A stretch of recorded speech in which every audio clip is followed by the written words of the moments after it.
Good morning. Welcome to the Pratik IAS PTS YouTube channel. So, सफर में मुश्किलें आए तो हिम्मत और बढ़ जाती है। सफर में मुश्किलें आए तो हिम्मत और बढ़ जाती है। जैसा आप लोग देख रहे हैं, कई दिनों से हम लोग स्ट्रगल कर रहे हैं। हमारे जो क्वालिटी है वीडियो की वो हम लोग इतनी अच्छी प्रोवाइड नहीं कर पा रहे हैं। नया चैनल है तो बहुत सारी दिक्कतें हैं। ठीक है, उन सारी दिक्कतों को खत्म करने की कोशिश की जा रही है। जैसे जैसे हमारा चैनल आगे बढ़ता जाएगा, आगे रास्ते चलते चले जाएंगे तो रास्ते आसान होते चले जाएंगे। ठीक है, तो वही इसलिए बोला गया है, सफर में मुश्किलें आए तो हिम्मत और बढ़ जाती है। अगर कोई रास्ता हो तो जरूरत और बढ़ जाती है। जब आपका कोई रास्ता रोकता है ना, तो आपके अंदर हौसले और बढ़ जाते हैं कि आपको भी ये काम करना है। इसीलिए अगर कोई रास्ता रोके तो जरूरत और बढ़ जाती है। अगर बिकने पर आ जाओ तो अगर बिकने पर आ जाओ तो घट जाता है दाम अक्सर। अगर बिकने पर आ जाओ तो घट जाता है दाम अक्सर। अगर आप बिकने पे चले जाओगे कि नहीं यार, आप किसी भी चीज को बेचने की कोशिश करोगे ना, तो क्या होता है, उसके दाम हमेशा कम होते चले जाते हैं। ठीक है, अगर बिकने पे आ जाओ तो घट जाते हैं दाम अक्सर। ना बिकने का इरादा हो तो कीमत और बढ़ जाती है। अगर आपका बिकने का इरादा नहीं है, आप अपने उसूलों पर टिके रहते हैं, तो इसका मतलब आपकी कीमत अपने समाज में बहुत ज्यादा बढ़ जाती है। जैसा आप अगर आईएएस पीसीएस की तैयारी करते हो, ठीक है, आप घर पे बोल के जाते हो, अपने रिलेटिव से बोलते हो कि हम दिल्ली जाएंगे और अपनी तैयारी स्टार्ट करेंगे, तो क्या होता है, सामने वाला हंसता है। ठीक है, क्यों हंसता है वो? कि आपको लगता है वो इसलिए हंस रहे हैं कि आप ये चीज नहीं कर पाओगे। लेकिन हमें नहीं पता वो क्या सोचते हैं क्या नहीं सोचते, हमें उस पर जाना भी नहीं है। ठीक है, अगर आप फेल हो जाते हो एग्जाम में, फिर आपको क्वालिफाई नहीं हुआ, फिर वो आप पे क्यों हंसेंगे? हंसना जरूरी है, उनको हंसना चाहिए। क्यों ना हंसे वो? हंसना इसलिए जरूरी है कि आप जिंदा हो, आपको लगेगा कि हम उनकी लाइफ में मेरी कोई इंपॉर्टेंस है। दूसरी चीज, वो क्यों हंस रहे हैं उसका भी कारण होता है, क्योंकि अगर आप लाइफ में सफल हो जाओगे, इसका मतलब वो आपको सजदा करेंगे, आपको सलाम करेंगे। क्या कभी आपने कभी देखा है जिसके पास कोई ताकत नहीं होती है, गरीब इंसान होता है, रिक्शे वाला होता है, जो भीख मांग रहा होता है, क्या उसको कोई सलाम करता है? आपने कभी अपने जीवन में उसको न्यू ईयर पे विश किया? नहीं किया होगा। क्यों? क्योंकि उसके पास कोई पावर नहीं है। अगर आप आईएएस पीसीएस बन जाओगे, आपके पास पावर होगी, तो उन्हीं लोगों को आपको सजदा करना पड़ेगा, वही लोग आपको सजदा करेंगे। तो इसका, अगर आप लाइफ में फेल होते हो, एग्जाम में फेल होते हो, तो वो आपको सजदा करने पर बच जाते हैं। सो आज का मोटिवेशन कोट था। सो प्लीज अपनी लाइफ में अपनी इंपॉर्टेंस को बढ़ाएं और अपने काम पर फोकस करें। दूसरे क्या करते हैं उस पर हमें कोई उनका सोचना नहीं है, कुछ भी सोचना नहीं है। चलो अब हम बढ़ते हैं अपनी क्लास की तरफ। Welcome back to preview classes. तो एपिसोड 4 में आपका स्वागत है। तो पहला क्वेश्चन,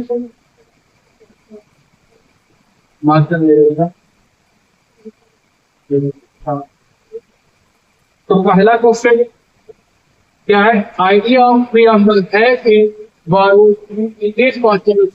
कॉन्स्टिट्यूशन ऑफ, तो हमारा जो प्रीएम्बल है वो किस कॉन्स्टिट्यूशन से लिया गया है? तो किससे लिया गया है? यूएसए से। किससे? यूएसए से। Next question number 2,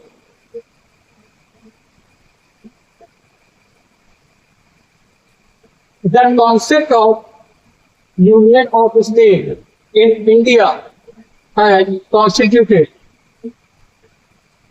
has been derived। जो हमारा यूनियन ऑफ स्टेट का कॉन्सेप्ट है वो कहाँ से लिया गया है, इस बारे में ये क्वेश्चन है। तो कहाँ से लिया गया था यूनियन ऑफ स्टेट का? The British north America act से। कहाँ से? The British north America act से ये फीचर लिया गया है। ठीक है, next question the Indian political system which one is supreme. Political system है उसमें सबसे सुप्रीम क्या है वो यहाँ पर पूछा गया है। क्या है? The constitution of India. जो क्वेश्चन लगेगा कि आपको समझाना है, ठीक है, वो हम तो यहाँ पर आपको समझा देंगे। ये क्वेश्चन बेसिक लेवल के क्वेश्चन है, ये हम लोग समझ के चलते हैं, मान के चलते हैं कि आप लोगों को ये क्वेश्चन आ रहे होंगे, इसमें कोई प्रॉब्लम आपको नहीं होगी। ठीक है, क्वेश्चन नंबर 3 हो गया। 4 the concept of judicial in India has been adopted। जो अपने कॉन्स्टिट्यूशन में जुडिशियल रिव्यू का कॉन्सेप्ट है वो कहाँ से दिया गया है? वो दिया गया है यूएसए से। कहाँ से? यूएसए से। Question number 4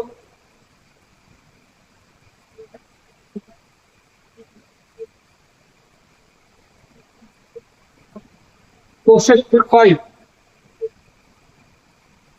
The scope of judicial is limited in India। Assertion statement is correct। ठीक है, Indian constitution has been borrowed item। हमने पहले ही बताया था कि हमारा जो कॉन्स्टिट्यूशन है उसमें बहुत सारे फीचर्स हम जो दूसरे कॉन्स्टिट्यूशन से, दूसरी कंट्री के कॉन्स्टिट्यूशन से लिए गए हैं, तो borrowed फीचर है। तो ये स्टेटमेंट सही है, लेकिन जो रीजन है वो असर्शन को सही एक्सप्लेन नहीं कर रहा है, इसलिए option B both statement are correct but R reason is not right explanation of assertion की। ठीक है,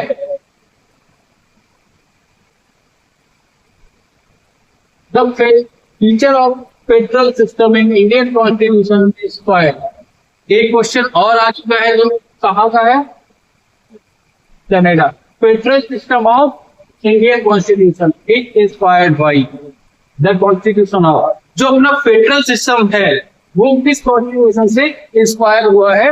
इंस्पायर्ड है वो कहां से है? कनाडा से। ठीक है, अगला। So question number 7 is same, answer is B. ठीक है, question number 8 Indian parliament system is different from British parliament system in India that has Indian parliamentary system जो है वो कैसे डिफरेंट है ब्रिटिश पार्लियामेंट्री सिस्टम से। ठीक है, ये पूछा गया है। तो कैसे से जो जुडिशियल रिव्यू का कॉन्सेप्ट है, सिस्टम ऑफ जुडिशियल रिव्यू, वो इंडिया के कॉन्स्टिट्यूशन में है और अमेरिका के कॉन्स्टिट्यूशन में है, ना कि ब्रिटिश के कॉन्स्टिट्यूशन में। ठीक है, कॉन्स्टिट्यूशन में नहीं है जुडिशियल रिव्यू, इसके ब्रिटेन के कॉन्स्टिट्यूशन में जुडिशियल रिव्यू नहीं है। अगला क्वेश्चन 9 जुडिशियल रिव्यू इसमें है, मैंने अभी बता दिया, इंडिया है, यूएसए। ठीक है, अगला question which of the following characteristic is common between federal system in India and America। तो जो सिंगल सिटीजनशिप है वो तो है नहीं, क्योंकि इंडिया में सिंगल सिटीजनशिप है, अमेरिका में डबल सिटीजनशिप है। एक तो कंट्री की सिटीजनशिप है और दूसरा वहां के स्टेट की सिटीजनशिप है। तो क्या सिस्टम नहीं है? क्या सिस्टम दोनों के सेम है?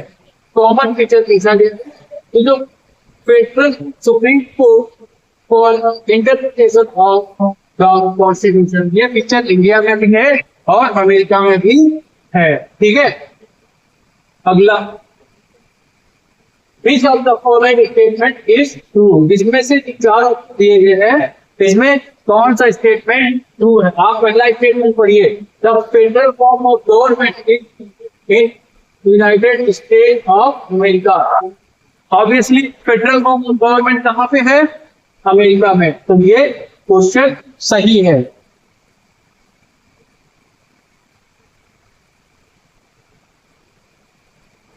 Question number 12 the concurrent list included in Indian Constitution is given by। तो किस कॉन्स्टिट्यूशन में दिया है? अमेरिका के कॉन्स्टिट्यूशन में। ठीक है, कहां से लिखा है? कंकरेंट लिस्ट अमेरिका के कॉन्स्टिट्यूशन में। Question number 13 is same, concurrent list borrowed from, तो कहां से? तो ये ऑस्ट्रेलिया के कॉन्स्टिट्यूशन से दिया गया है कंकरेंट लिस्ट। या यहाँ पे भी ऑस्ट्रेलिया है बेटा, ठीक है। Question number 14, the concurrent list यहाँ पे भी लिखा गया है, कहाँ से कंकरेंट लिस्ट लिया गया है, ऑस्ट्रेलिया से, ठीक है। तो ये सेम क्वेश्चन है, क्या बार बार रिपीट करने से कुछ फायदा नहीं है। क्वेश्चन नंबर 15 ऑलमोस्ट सेम है। अब चलते हैं क्वेश्चन नंबर 16 में। The concept of directive principle of state policy in Indian constitution has been adopted from, जो अपना डीपीएसपी है ये कहां से लिया गया है, जो डीपीएसपी है ये कहां से लिया गया है, किस कॉन्स्टिट्यूशन से लिया गया है, तो ये कहां से लिया गया है, इस कॉन्स्टिट्यूशन से। कहां से, इस कॉन्स्टिट्यूशन से, ठीक है। अगला, इंडियन कॉन्स्टिट्यूशन है एक सर्टेन फीचर ऑफ, इसमें भी बेटा देखो प्रिंसिपल के बारे में ये कहां से लिया गया है, ठीक है। तो वो कहां से आया है, ठीक है। तो सेम क्वेश्चन बार बार रिपीट करने से कोई फायदा नहीं है, हमें ये कंप्लीट भी करनी है। इसके बाद हिस्ट्री और ज्योग्राफी वो सारे रिवाइज भी करने हैं, जल्दी जल्दी से फिनिश करते हैं, खत्म करते हैं, और जहां पे इंपॉर्टेंट लगेगा वो आपको समझा दिया जाएगा। देखो, representation, talent, experience and service in the constitution of council of state, जो देखो राज्यसभा, इस क्वेश्चन से पूछने का मतलब है जो राज्यसभा में 12 मेंबर जो होते हैं वो 12 मेंबर को नॉमिनेट जो प्रेसिडेंट करते हैं वो टैलेंट, एक्सपीरियंस, सर्विस के बेसिस पे करते हैं। ये फीचर किस कॉन्स्टिट्यूशन से दिया गया है, तो ये भी फीचर बेटा इरिश रिपब्लिक के कॉन्स्टिट्यूशन से लिया गया है। कहा कि इरिश रिपब्लिक के कॉन्स्टिट्यूशन से ये चीज ली गई है। अब मैं लिस्ट 1 एंड लिस्ट 2, अब ये क्वेश्चन आप ध्यान से देखिएगा।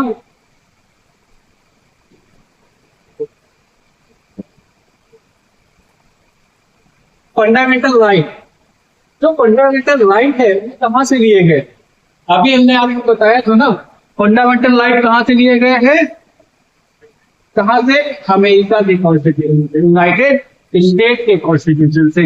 इमरजेंसी प्रोविजंस जो है, sorry second parliamentary government United kingdom के, कहां से, यूनाइटेड किंगडम से। इमरजेंसी कहां से लिए गए हैं, ये लिए गए हैं बेटा जर्मनी से, ठीक। Directive principle of state policy ये लिया गया है आयरलैंड से। अगर आप देखिएगा, अगर आपको directive principle of state policy पता होगा तो वो 3 से मिलेगा, तो ऑप्शन ए हो जाता है, 2 3 से एलिमिनेट हो जाता है। डी का 3 है ना, डी का 3, तो इसका मतलब 2 ऑप्शन एलिमिनेट हो गए यहाँ से, ठीक है। आप बचे सी और डी में। अब यहाँ पर 50% चांस आपके करेक्ट होंगे, हो गए, ठीक है। अब अगर आपको एक और सही पता है तो आप कर सकते हैं, जैसे फंडामेंटल राइट सभी को पता होता है यूनाइटेड स्टेट ऑफ अमेरिका से लिया गया है। आप अगर इसको देख लेते ना, सिर्फ फंडामेंटल राइट अगर आपको पता होता तो आप सीधा इस ऑप्शन पे जाते, ऑप्शन नंबर सी पर, ऑप्शन नंबर सी पर, ठीक है। देखो तीसरा मिल रहा है और ए में दूसरा मिल रहा है, ठीक है। तो ये एलिमिनेशन बेस्ड क्वेश्चन होते हैं, इसको आपको बहुत ध्यान से करना होता है। अब दूसरा क्वेश्चन 20 वाला, ये भी लगभग सेम है, फंडामेंटल आए, आप फोर्थ पे आ जाइएगा, ठीक है। डायरेक्टिव प्रिंसिपल थर्ड पे, इरिश कॉन्स्टिट्यूशन, ठीक है। अब इसके बाद आप आ जाइएगा कैबिनेट गवर्नमेंट। कैबिनेट गवर्नमेंट कहां पर है, ब्रिटिश कॉन्स्टिट्यूशन में। कहां पर, ब्रिटिश कॉन्स्टिट्यूशन में। यूनियन एंड स्टेट रिलेशन ये बेटा लिए गए हैं कनाडा से। कहां से, कनाडा के कॉन्स्टिट्यूशन से। Option D is correct, option D is correct, ठीक है। अगला question number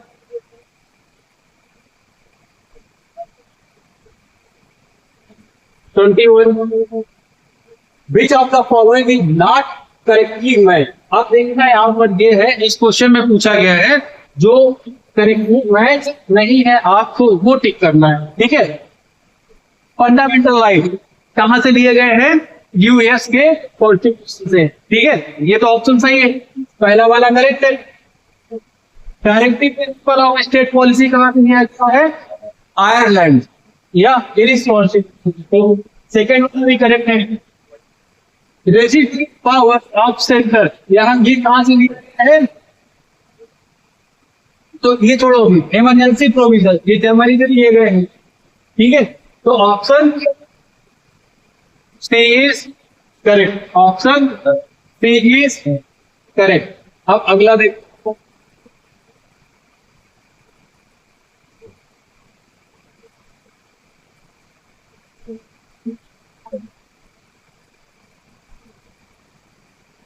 rule of law कहां से लिया गया है? इंग्लैंड से। कहां से? इंग्लैंड से। अब कंकरेंट लिस्ट इतनी बार पूछा जा चुका है तो आपको पता होना चाहिए, तो फर्स्ट से जाके मिलेगा। आप देखिए फर्स्ट वाला इसमें मिल रहा है, इसमें तो है नहीं, इसमें है नहीं, इसमें है नहीं, तो यहाँ पर फर्स्ट वाला है, तो ऑप्शन डी इज करेक्ट। बहुत सारे ऐसे होते हैं कि आपको अगर एक ऑप्शन भी पता है तो आप सही उसको कर सकते हैं। ठीक है, दूसरे का तीसरा मिलेगा।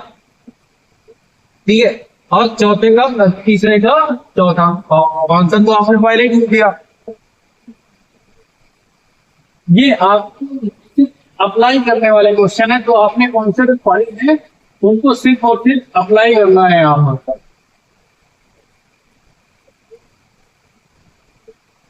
अब ये वाला क्वेश्चन आप देख लीजिए, डायरेक्टिव प्रिंसिपल कहाँ से है? इंग्लिश कॉन्स्टिट्यूशन से, जो तीसरा ऑप्शन यहाँ पर दिया गया है। फंडामेंटल राइट कहाँ से लिए गए हैं? ये लिए गए हैं 5 नंबर से, यूनाइटेड स्टेट ऑफ अमेरिका के कॉन्स्टिट्यूशन से। कंकरेंट लिस्ट ऑस्ट्रेलिया से। कहाँ से? ऑस्ट्रेलिया से। इंडिया है union of state with greater power union, ये कहाँ से लिया गया है? अगर यूनियन ऑफ स्टेट की बात की जाती है, ये कनाडा का फीचर है।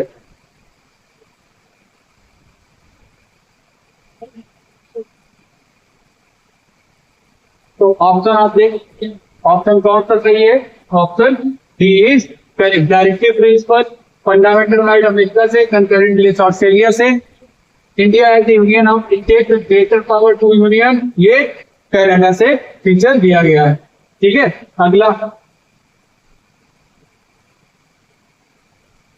The idea of fundamental right was borrowed from, अब देखो रिपीटेड क्वेश्चन है, यूएसए के कॉन्स्टिट्यूशन से लिया गया है।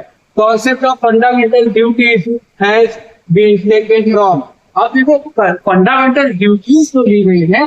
पहली बात तो आपको पता हो कि ये कॉन्स्टिट्यूशन अमेंडमेंट एक्ट, ठीक है, इसके through directive principle of sorry इससे फंडामेंटल ड्यूटीज को कॉन्स्टिट्यूशन में ऐड किया गया था। ठीक है, अब ये भी फीचर नहीं किसी दूसरे कॉन्स्टिट्यूशन से लिया गया है, तो ये फीचर कहाँ से लिया गया है? रसिया के कॉन्स्टिट्यूशन से। अब रसिया का इससे पहले नाम क्या था?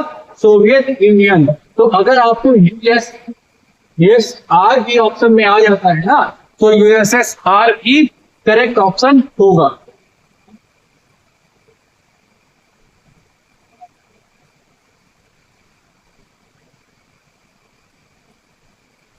अब देखो, द कॉन्स्टिट्यूशन ऑफ इंडिया है बिकम द लॉन्गेस्ट वन, बिल्कुल सही है।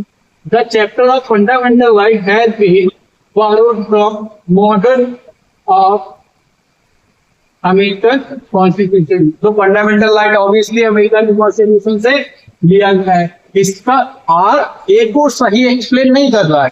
ठीक है, दोनों स्टेटमेंट इंडिविजुअली तो करेक्ट है। फंडामेंटल राइट अमेरिका के कॉन्स्टिट्यूशन से लिया गया है और इंडिया का constitution one of the largest constitution है, तो ऑप्शन बी इज करेक्ट।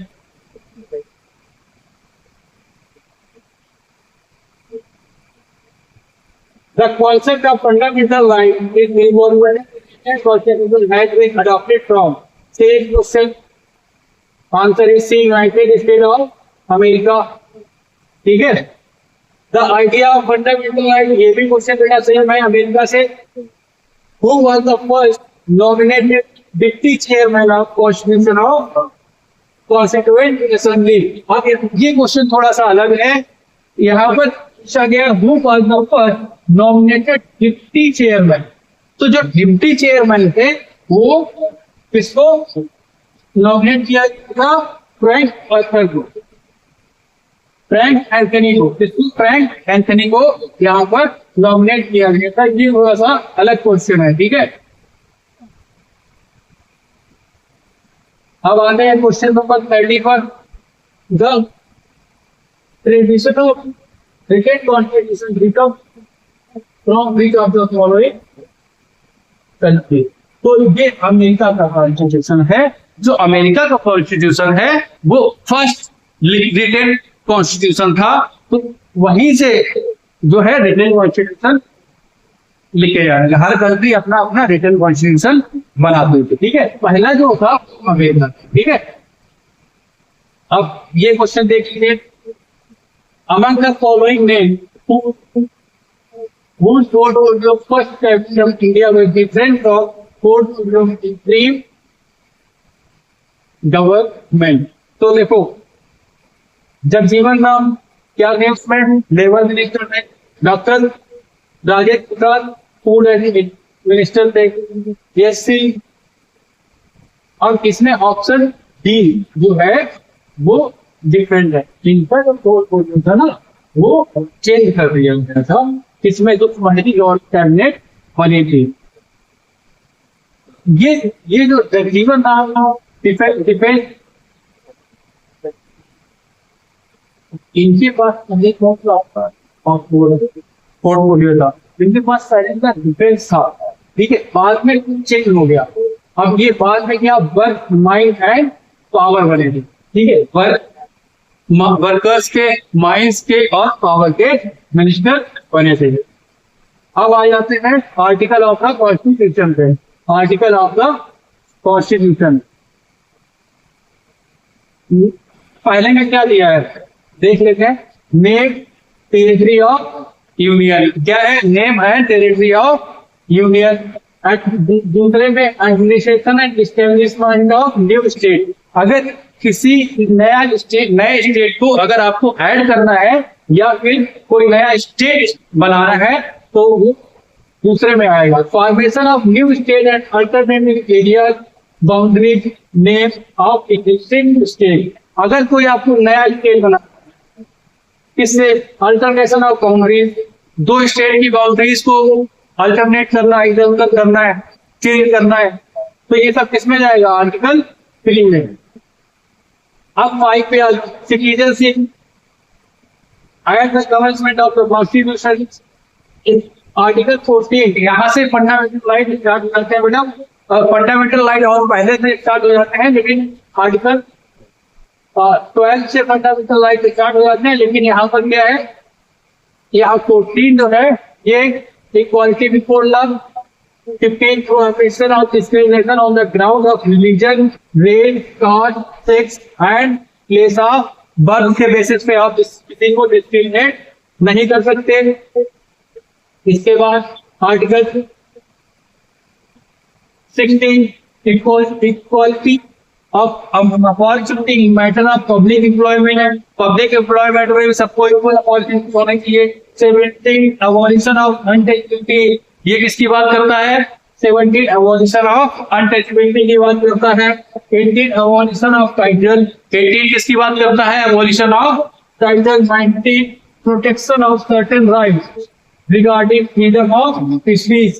तो अगर फ्रीडम ऑफ स्पीच की बात की जाती है तो आर्टिकल 19 में वो लिखा गया है। आर्टिकल 19 की बात होती है। Protection in respect of conviction from conviction for offense.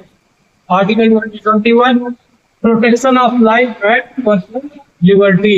Life and personal liberty की जो कॉन्सेप्ट दिया गया है वो आर्टिकल 21 में दिया गया है। 21 राइट टू एजुकेशन है। ये क्या है? राइट टू एजुकेशन, ठीक है। 22 protection against arrest and detention of certain cases, ठीक है। अगला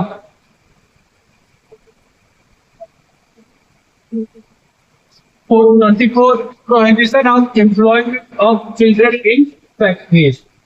जो बच्चे होते हैं उनको फैक्ट्री में एम्प्लॉय नहीं कर सकते बेटा, एक minute.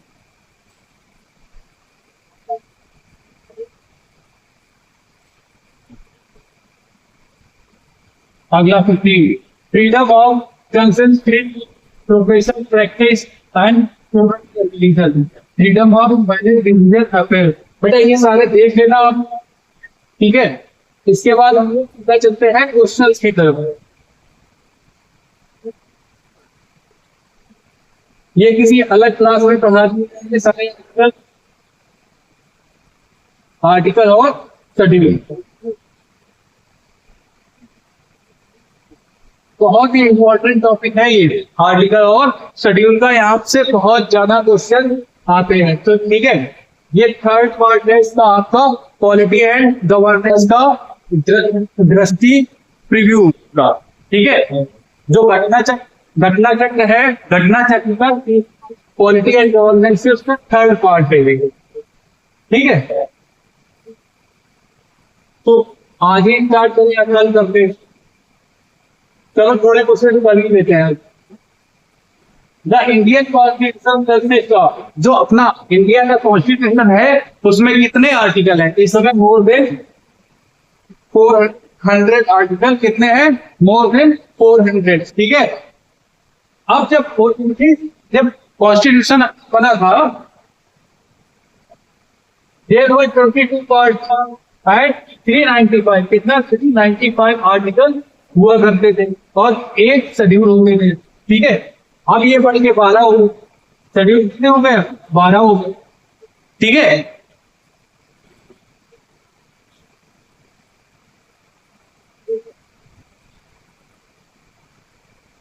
How many part article schedule was there in original constitution of India? तो कितने पार्ट थे? 22 पार्ट थे, ठीक है। 395 आर्टिकल थे और 8 शेड्यूल थे। कितने? 8 शेड्यूल थे, ठीक है। Option A is correct.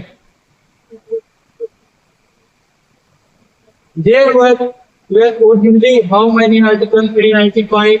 Total number of article scheduled in constitution. तो कितने हैं? अब तो मोर देन 400 है ना, कितने हैं? More than 400। आप ये भी कोई ये ऑप्शन होना चाहिए था, लेकिन अब ये इतना नहीं है, अब ज्यादा है या कम है। ये 444 नहीं है। इंडियन कॉन्स्टिट्यूशन कंपेयर करो, अब कितने?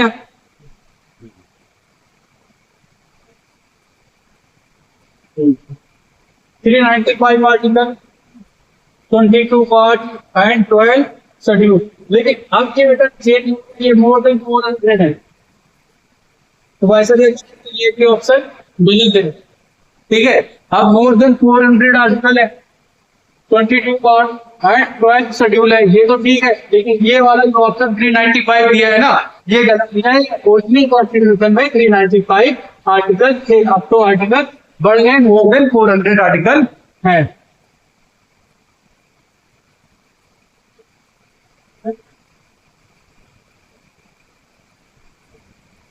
How many states have union territories were established by the 1956 State Reconstruction Act? तो इस एक्ट के 14 स्टेट 6 यूनियन टेरिटरीज को बनाया गया था, ठीक है। द टोटल, अगला question, the total number of schedule in Indian constitution अब है वो कितने हैं? 12 है। कितने हैं? 12 है। टोटल 10 क्वेश्चन करेंगे आज, इसके बाकी कल कर देंगे। कल के इंडियन कॉन्स्टिट्यूशन है कितने schedule? 12 schedule. Consider the following, Indian constitution of India has 20 part. गलत है। कितने हैं? 22 पार्ट है। There are 395 article in constitution, ये भी गलत है। 400 आर्टिकल है। 9, 10 एंड 11, 12 schedule, were added to the Constitution of India by the Constitution Amendment Act। ये सही है, क्यों? क्योंकि जो ओरिजिनल कॉन्स्टिट्यूशन था इसमें कितने शेड्यूल थे? इसमें 8 शेड्यूल थे, और यहाँ पर बात किसी की हो रही है 9, 10 एंड 11, 12 की। तो इसका मतलब ये तो ऐड किए गए हैं, तो ये कॉन्स्टिट्यूशन अमेंडमेंट के थ्रू ही ऐड किए गए।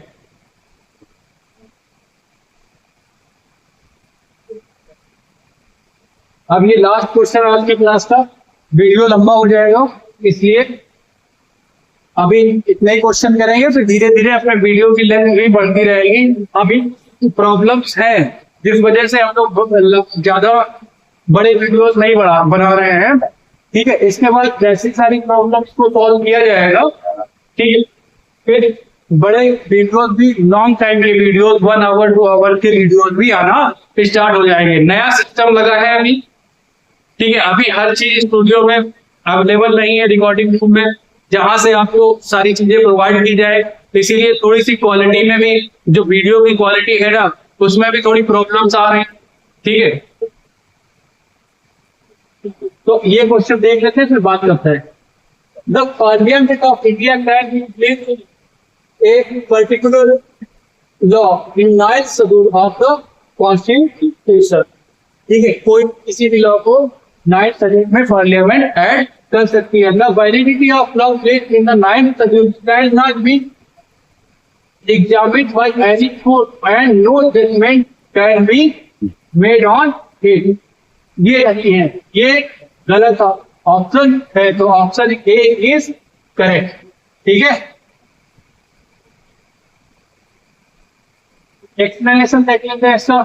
9th schedule deal with act and regulation originally 13 Act recently 282. The state legislature dealing with the land reform and creation of Zamindari system and of the parliament dealing with other matters.